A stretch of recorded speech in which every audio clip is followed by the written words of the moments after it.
et enlève aux innocents leurs droits. C'est pourquoi, comme une lance de feu dévore le champ, et quand la flamme consume l'herbe sèche, ainsi leur racine sera comme de la pourriture, et leur fleur se dissimuera comme de la poussière. Car ils ont dénié la loi de l'Éternel des armées, ils ont méprisé la parole du Saint d'Israël.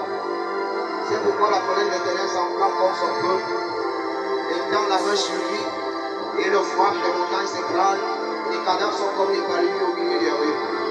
Malgré tout cela, sa colère ne s'apaise point, et sa main est toujours encore étendue. Il lève une bannière pour les peuples lointains, il en cible un des extrémités de la terre, et voici il arrive avec promptitude et légèreté, nul n'est fatigué, nul ne chancelle de lassitude, personne ne sommeille ni ne dort. Aucun de la ceinture de ses reins détachée, et la couronne de ses souliers rompus, ses flèches sont aiguës, et tous ses arcs tendus. Les sabots de ses cheveux ressemblent à des cailloux, et les roues de ses chars à un tourbillon. Son rugissement est comme celui d'une lionne, il rugit comme des lionceaux, et il gronde, il saisit la proie. Il emporte des personnes et vient au secours. En ces jours, il aura près de lui un rugissement comme celui d'une tempête sur mer. En regardant la terre, on ne verra que le ténèbres avec des alternatives d'angoisse et d'espérance. Au ciel, l'obscurité régnera. Amen.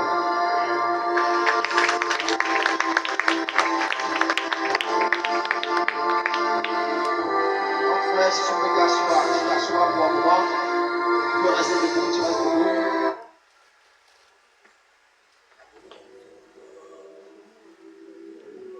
Ésaïe chapitre 5.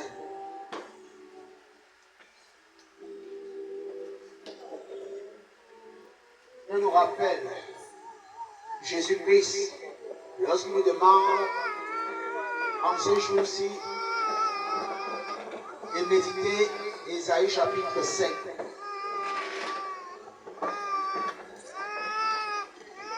Jésus veut nous dire ceci. La parole qu'il nous donne chaque jour. Les enseignements qu'il nous donne chaque jour ne sont pas pour jeter aux toilettes, mais pour les mettre en pratique. Jésus t'enseigne au travers d'Ésaïe chapitre 5, revient à son véritable amour. Place-le au centre de toutes choses. Qui devient dans ta vie l'alpha et l'oméga. L'alpha et l'oméga. Avant toute chose, tu dois l'invoquer. Après, tu dois le bénir. Tu veux commencer un projet, invoque d'abord Jésus, cherche son conseil. Il va t'orienter. Si ton projet cadre avec ce qu'il attend de toi, il va bénir ce projet. S'il ne cadre pas, il va te dire, mon fils, ma fille, fais attention. Ce projet risque de faire tomber. Alors, si tu mets Jésus au centre de ta vie sera une réussite.